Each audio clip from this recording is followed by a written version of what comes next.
The merciless late afternoon sun beat down on the cracked asphalt of a winding rural road, making heat waves shimmer like illusions. Maya Johnson, a 10-year-old girl with skin kissed by the sun and braids adorned with fading pink beads, trudged steadily home from school. Her backpack was heavy with books and something far more precious, an old but treasured tool kit her Uncle Leon had given her. She could still hear his voice from when he'd handed it over. Every person should know how to fix what moves them. As she walked, something unusual caught her eye, a gleaming red Shelby GT500 Mustang parked awkwardly on the shoulder. The hood was propped up wide open like a gaping jaw gasping for breath. Standing beside it was a man who looked like he had no business being in this part of the world. His tailored suit clung to him in the heat, and polished Italian shoes tapped anxiously on the hot road. He was pacing furiously, yelling into a cell phone. "I don't care how much you charge for the Tao." "I've been stuck here for 2 hours," the man barked. "I have a meeting with the governor in."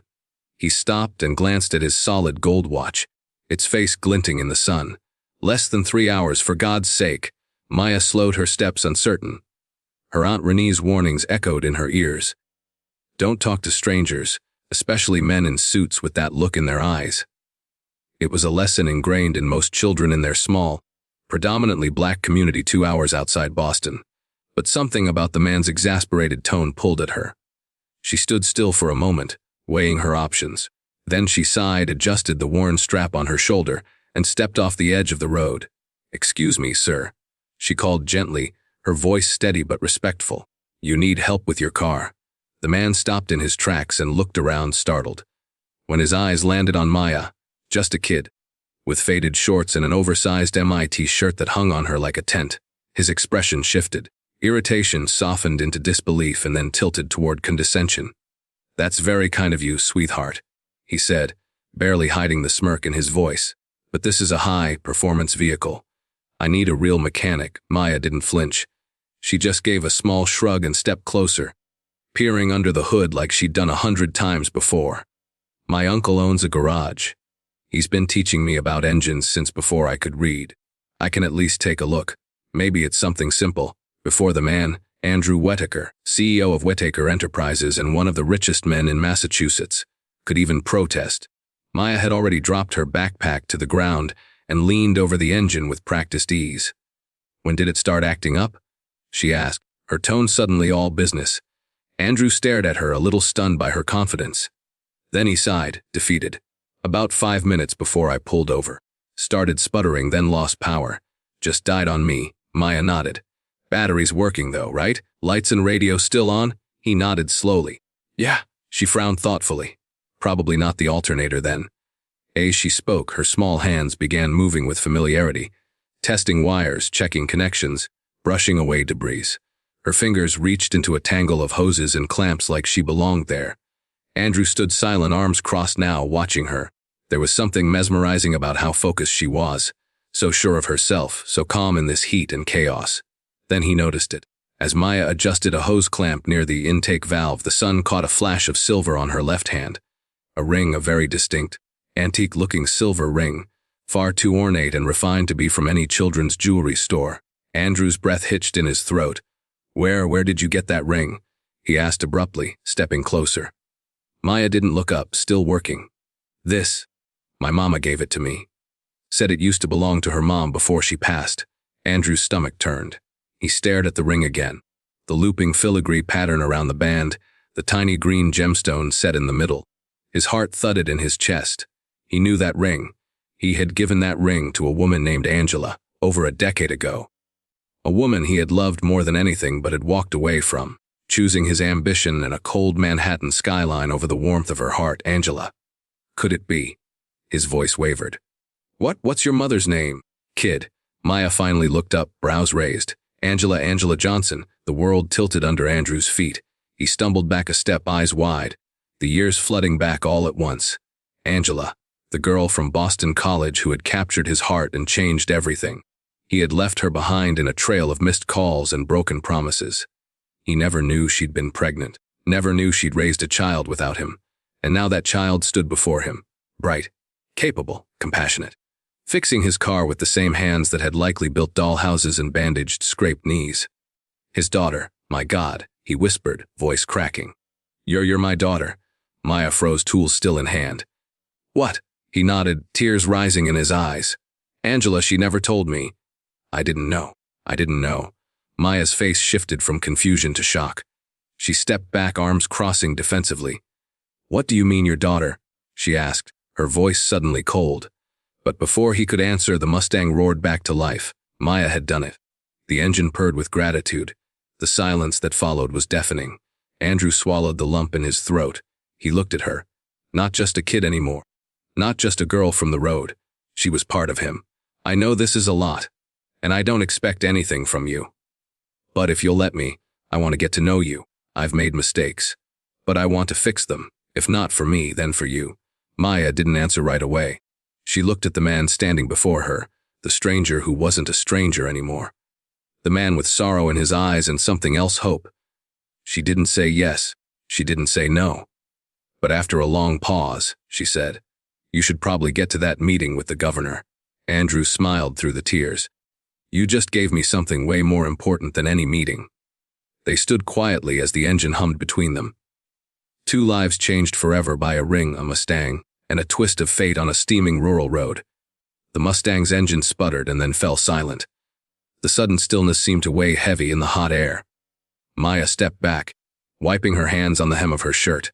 "It started overheating about 40 minutes ago," Andrew said, still trying to process the surreal situation. "Then it just died on me." Maya nodded, crouching low beside the car. "Did you smell anything sweet, like syrup?" Andrew blinked. "Yes, now that you mention it, I did." "How did you know?" "Cooling system," she replied simply, motioning to a small puddle beneath the front of the car. One he hadn't even noticed in his panic. "It's leaking coolant. That's why it overheated." Andrew stared at the girl, dumbfounded. There was something about the way she spoke. Calm, certain, capable. Her brow furrowed ever so slightly as she concentrated, her sharp eyes scanning the engine like a seasoned technician. There was something strangely familiar about her. "What's your name?" he asked, breaking the moment. She looked up. Maya Johnson." She extended a hand toward him, palm still streaked with grease. Andrew took it hesitantly. "Andrew Whittaker. Nice to meet you, mister." She smiled faintly. "I think I can fix this temporarily." Without waiting for approval, Maya turned and unzipped her backpack. Inside was a small, neatly packed metal case. She flipped it open to reveal tools, clamps, tape, and even a flashlight. "Uncle Leon makes me carry an emergency kit," she explained. "He says, you never know when someone might need help on the road."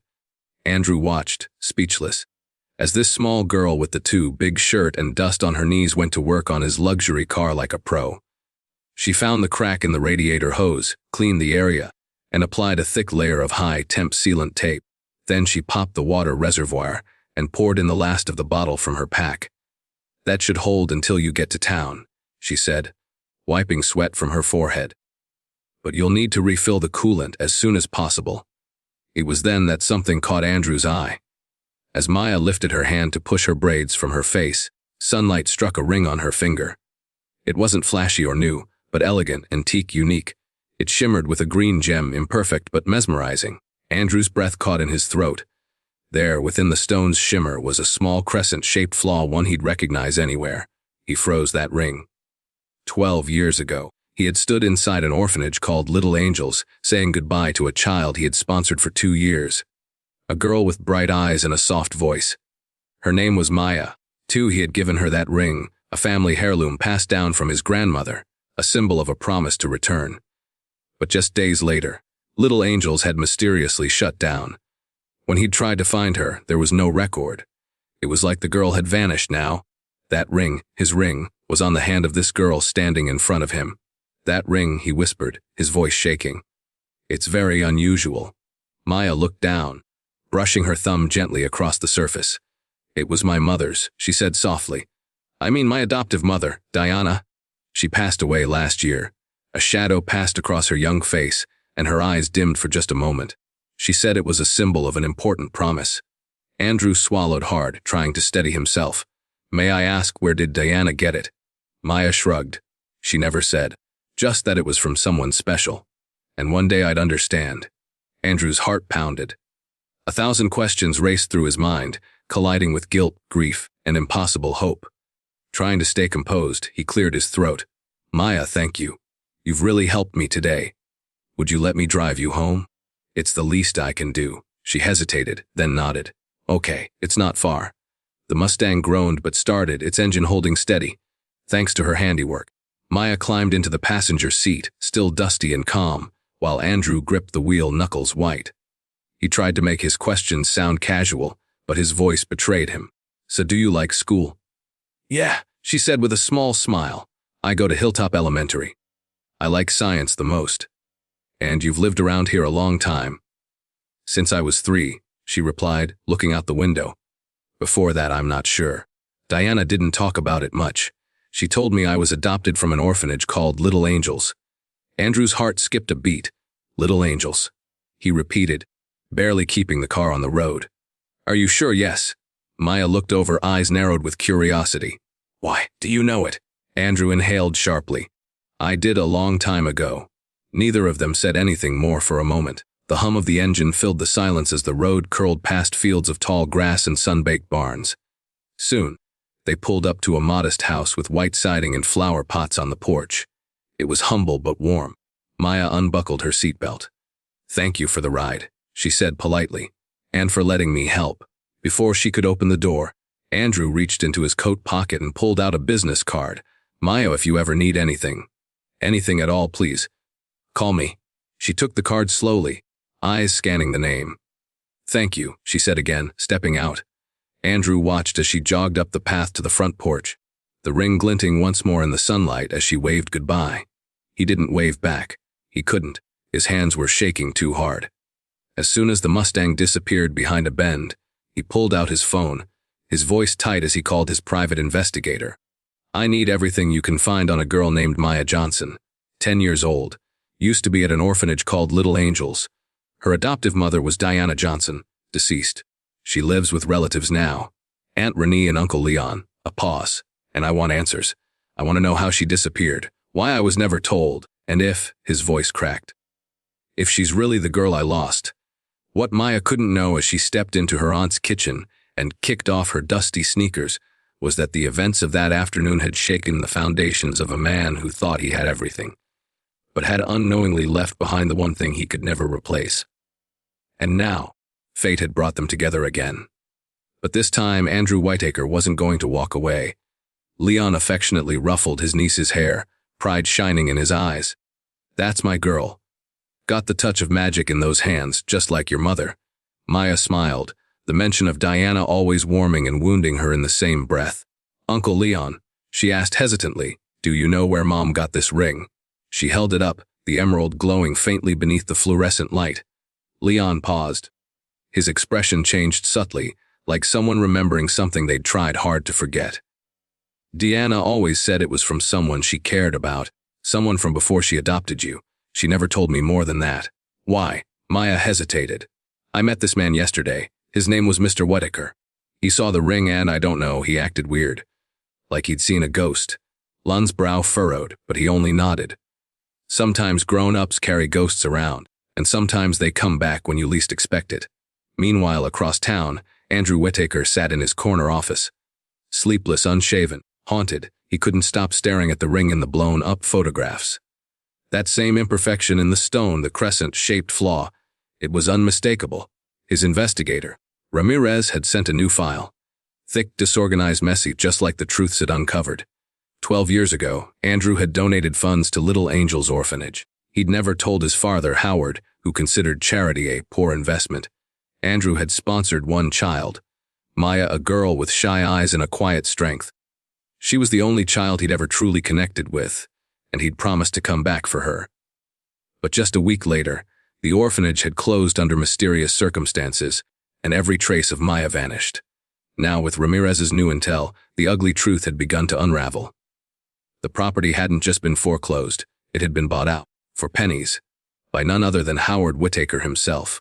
The name Maya Johnson had been circled in red ink on the old documents, with a chilling note beneath it, special case, contact DW. Andrew swallowed hard, rage building in his throat. Had his father known? Had he interfered? Ramirez's voice came through the speakerphone. I dug into Diana Johnson's death. It was ruled an accident, but her brakes were tampered with, no witnesses. And guess what? She had been trying to contact social services about missing documentation. Her call records were wiped. And the adoption? Andrew asked, voice hoarse. Officially, Maya was never adopted. There are no legal records of the transfer. As far as the state is concerned, she was never in the system after Little Angels closed. Andrew leaned back, his heart pounding. So she was hidden, buried, Ramirez replied. Someone made sure she disappeared. Back at the Johnson home, Maya sat on the floor of the workshop, tinkering with an old transistor, but her mind wasn't on wires or circuits. It was on the strange man with the fancy suit and haunted eyes. She pulled the business card from her pocket. Andrew Whitaker, CEO. She read it over and over. Was he connected to her mother? To the ring? To the orphanage? 2 days later, Andrew knocked on a small door on the edge of the neighborhood. Renee Johnson answered, suspicion clear on her face. Can I help you? I'm sorry to show up unannounced. Andrew said, softening his voice. I met Maya the other day. She helped me with my car. Renee crossed her arms. Yes, she told us. You're the real estate guy. She said you were shaken. Andrew nodded. Because I think Maya may be the little girl I lost 12 years ago. Renee's eyes narrowed. You don't just lose children. I didn't lose her. Andrew said, his voice breaking. She was taken. There was a long silence. Leon came to the door, standing beside his wife. Taken, he asked. Andrew handed them a folder.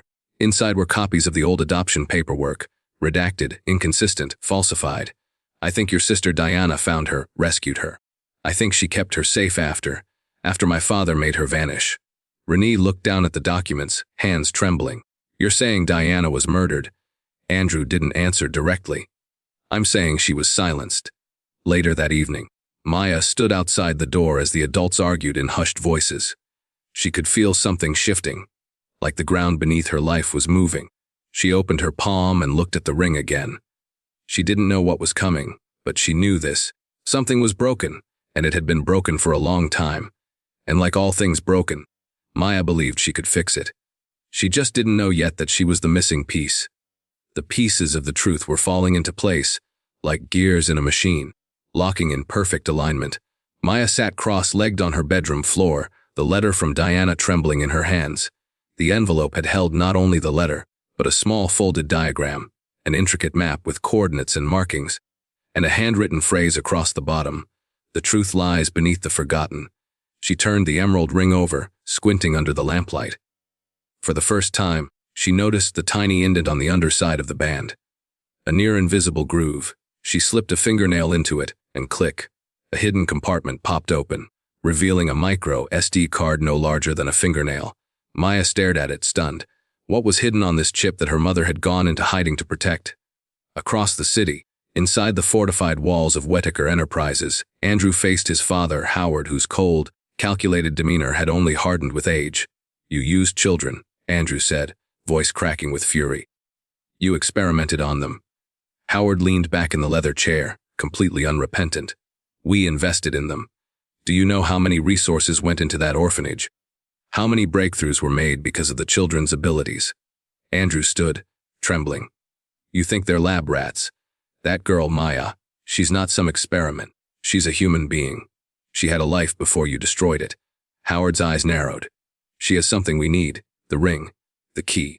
You have no idea what that data contains. And if the wrong people get it, everything we built collapses. Andrew stepped closer. Then maybe it should collapse. Meanwhile, Renee and Leon gathered Maya in the kitchen. Renee slid an old laptop toward her. That chip might need decryption, but I know someone who can help. He's a journalist. Marcus Hayes, your mother trusted him, and now he's looking into Little Angels. Maya nodded slowly. Then we need to find him. Leon looked out the window, eyes narrowing. And we need to do it fast. The Whitakers aren't the only ones watching now. At that very moment, Marcus Hayes sat in his cluttered apartment, walls covered with string, mapped photos and headlines. He connected Maya's name to Diana Johnson, to the orphanage, to Whitaker Enterprises, and now, thanks to a call from Leon, he had proof that the girl still existed, and she had the ring. His heart raced as he typed up a new headline draft. Whistleblower nurse hid child from billionaire CEO, and the secret that could topple an empire. But before he could hit save, his screen went dark. The power cut, a low thud sounded at his door. Marcus backed away, grabbing his flash drive and slipping it into his shoe. He wasn't giving up that easy. Back in the workshop, Maya connected the SD card to the laptop. Encrypted folders filled the screen, blueprints, financial records, medical reports. One file glowed red. Project Eden. She clicked it. A video loaded. A young Andrew Whitaker stood in a lab, speaking to a camera. We believe certain children born under specific neuro patterns show advanced mechanical aptitude. Project Eden aims to isolate, replicate, and scale these abilities for commercial use. Subjects are currently housed at the Little Angels facility. Maya's breath caught in her throat. They had studied her, watched her, tracked her abilities like she was a prototype. Renee leaned over. This is enough to take them down, no? Maya said, a new determination in her voice. It's enough to take back everything. Elsewhere. Howard Whitaker wasn't waiting around. Bring the girl to me. He ordered his security team. Now, I don't care how. And the next morning, Maya didn't show up to school, because she never made it there. The puzzle was finally starting to fall into place. On one side, a powerful corporation ready to protect its darkest secrets at any cost. On the other, a 10-year-old girl with an extraordinary gift, and a ring worth far more than its glittering emerald suggested. And between them, a man torn, trying to decide which side of the story he wanted to stand on. The conference room on the 50th floor of Whitaker Enterprises buzzed with anxious executives, their eyes flicking nervously between Howard Whitaker and his son Andrew. The elder Whitaker's face was a mask of fury, his knuckles white as he slammed his fist against the massive glass table. Where is my son? Howard demanded, voice booming. Andrew should have been here an hour ago. As if summoned, the heavy double doors swung open. Andrew entered, calm and collected, accompanied by a sharp-eyed woman in a sleek suit no one in the room recognized. Sorry I'm late, Dad, Andrew said, his voice steady enough to silence the room. This is Federal Prosecutor Claire Bennett. She has some questions about Project Prometheus. Howard's face drained of color at the mention of the code name, the secret program designed to identify and exploit children with unique talents. A name never to be spoken aloud, especially not to federal authorities. What the hell do you think you're doing? Howard hissed, venom dripping from every word. Andrew didn't flinch. Instead, he stepped toward the large screen mounted on the wall and connected his laptop. This is something I should have done a long time ago, Andrew said quietly. The room darkened as the lights went out and the screen flickered to life. Documents, photographs, reports, detailed damning records of 48 children who had been identified, tested, and exploited by Whitaker Enterprises under the guise of charity. You stole confidential documents. Howard growled, his composure fracturing. That's corporate espionage. Industrial crime. Andrew's voice was cold steel. It's far worse than that. Unauthorized medical experiments on minors, falsified adoption records, bribery of public officials, intimidation and worse. Witnesses disappeared. The screen shifted to a grainy security video from 12 years ago. A young nurse, Diana Johnson, clutching a child in her arms, fleeing in the dead of night. Next, a clip of Howard, speaking coldly into a phone. Find her. The girl has significant military potential. We can't lose her. Andrew's voice rose, relentless. 3 Little Angels employees died in accidents in the weeks that followed. A heavy silence fell. The executives stared. Horrified, Howard's face twisted in fury and fear. But Andrew and Claire held their ground. The truth once buried was now impossible to deny, including Diana's brother, who had started asking questions. You have no idea of the implications. Howard began, but before he could say more, the conference room doors swung open again. Maya Johnson entered, flanked by Uncle Leon and a man carrying a professional camera. Marcus Hayes from the Boston Globe. Maya, Andrew said softly, surprise in his voice. You didn't have to come, Andrew added. Yes, I did, Maya replied with a surprising dignity for someone so young. Diana always said that one day I would have to face the men who made us run. Howard looked at her, his expression shifting from shock to cold calculation. So, you're the prodigious Project 17, he sneered. I didn't expect you'd be so small. And you're the man who killed my mother. Maya's gaze was steady, unflinching. Her brakes didn't fail by accident, did they? Howard smiled, regaining his confidence. Proving anything will be impossible. And you're forgetting who I am. One phone call and all of this disappears. That's when Maya opened her backpack and pulled out the emerald ring. With trembling fingers, she turned the stone, revealing a secret compartment. From inside, she took out a tiny device. Diana was smarter than you thought. Maya said calmly, this is a storage device, hidden in the ring. It contains backup copies of all the Little Angels records, including recordings of your meetings with military doctors about exploiting children with enhanced cognitive abilities for strategic purposes. Howard Whitaker was speechless for the first time in his life. "This is being broadcast live," Marcus Hayes explained, pointing to his camera. "To our studio and directly onto social media platforms. Over 10,000 people are already watching." Andrew stepped closer to his father. Voice low but firm, "It's over. The prosecutor has a deal for me.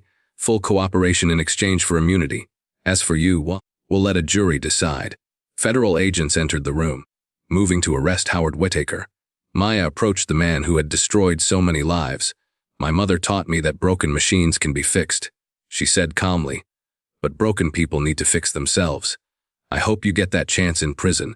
Howard was led away, his empire crumbling live for the world to see. In the days that followed, Whitaker Enterprises' stock plummeted. Investigations uncovered decades of unethical practices, illegal experimentation, falsified records, systematic corruption. Andrew watched it all with a complex mix of relief and regret. He had lost his family and inheritance, but gained something far more valuable: his integrity. Outside the courthouse, as Howard awaited his preliminary hearing, Maya approached Andrew. "What happens now?" she asked, the emerald ring sparkling on her finger, no longer a symbol of secrets but a beacon of truth. Andrew looked out over the city skyline, the skyscrapers built with money stained by exploitation and suffering. Among them, the gleaming Whitaker building, soon to lose its name. "Now," he said, "we rebuild not just buildings, but lives." What none of them could have predicted was how that rebuilding would transform not just their lives, but an entire community. An empire built on exploitation was crumbling, but from the ashes, something new and unexpected was about to be born. Something that would forever change how the world viewed exceptional talent in unlikely places. 5 years had passed since the day Maya Johnson exposed the truth about the Whitaker Empire. On a sunny spring morning, she walked through the halls of the newly opened Johnson Center for Young Inventors, a sprawling complex of labs, workshops, and classrooms built on the very site where Little Angels Orphanage once stood. The sensors in the East Wing are still malfunctioning. Maya, now 15, told a group of engineers following her. Her keen eyes easily identified problems in complex systems, just as she once detected a leak in an old Mustang's radiator. At the back of the center, Andrew Whitaker talked quietly with investors, his suit replaced by jeans and a button-down shirt. The former billionaire Hare had donated his entire personal fortune to found the Prometheus Initiative, not as an exploitation project, but a genuine program dedicated to identifying talented young people from marginalized communities and giving them real opportunities. "We discovered 23 children with exceptional talents just this quarter," Andrew explained. "Each one receives a full scholarship and personalized mentoring. No contracts, no secrets, no exploitation." Andrew's transformation surprised many, especially former executives at Whitaker Enterprises. The man who once inherited an empire built on greed and abuse was now committed to repairing the damage and creating real change. "Maya's about to publish her 3rd patent," said Leon, who now ran the center's engineering program. "Harvard, MIT, and Stanford are already competing to recruit her." On the center's main wall, an exhibit documented the entire story: photographs of the orphanage, newspaper clippings about Whitaker's fall, and a headline that had changed everything: "Whitaker Empire collapses after teenage revelations." Meanwhile, in a medium-security federal prison, Howard Whitaker stared blankly at the gray walls of his cell. The tycoon who once controlled billions and manipulated lives now spent his days in confinement, abandoned by former allies, his fortune confiscated, his name forever tarnished. "He refuses to participate in any rehabilitation program," a guard commented. "He still believes he'll get out of here and rebuild everything." The arrogance that had once been his trademark was now a sad caricature, an old man clinging to dreams of power that would never come true. That night, the Johnson Center held its first major graduation ceremony. 12 young people from disadvantaged communities had completed the intensive 2-year program, each with job offers or college scholarships in hand. As Aya looked around the room at her peers, she knew the real work was just beginning.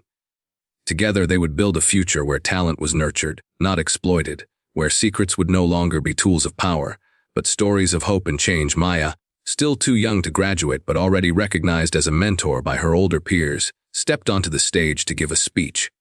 "When I was 10, I fixed a stranger's car on the side of the road. She began, twirling the emerald ring on her finger. Now, a symbol not of secrets, but of transformation. That small act of kindness exposed a web of exploitation. But it also paved the way for something new, something better. Andrew watched from the back of the auditorium, his eyes welling with tears. The girl who had torn down his old world had, in fact, given him a purpose no fortune could buy.